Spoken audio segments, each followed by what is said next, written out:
بسم اللہ الرحمن الرحیم۔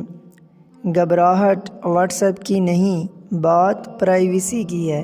کاش ہمیں روز محشر عیاں ہونے والی پرائیویسی کا بھی اتنا ہی ڈر ہو۔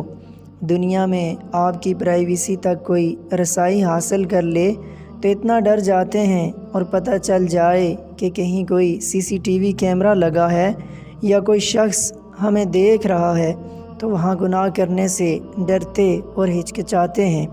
یاد رکھیں، اللہ ہمیں ہر پل دیکھ رہا ہے اور ہماری ہر چیز کرامن کاتبین ریکارڈ کر رہے ہیں۔ ابھی وقت ہے، توبہ کر کے اپنی زندگی کی ریکارڈنگ کو بہتر بنا لیں، کیونکہ آپ کی زندگی کی پوری فلم روز محشر سب کے سامنے پیش کی جائے گی۔ اللہ تعالیٰ قرآن مجید میں ارشاد فرماتے ہیں کہ یومئذ تعرضون لا تخفی منکم خافیہ، اس دن تم سب لوگوں کے سامنے پیش کیے جاؤ گے، تمہارا کوئی بھید پوشیدہ نہ رہے گا۔ اللہ تعالیٰ ہم سب کو برے کاموں سے بچنے اور نیک کام کرنے کی توفیق عطا فرمائے، اور ایک دوسرے کے راز رکھنے کی بھی توفیق دے۔ اللہ تعالیٰ ہمیں عمل پیرا ہونے کی توفیق عطا فرمائے۔ آمین ثم آمین۔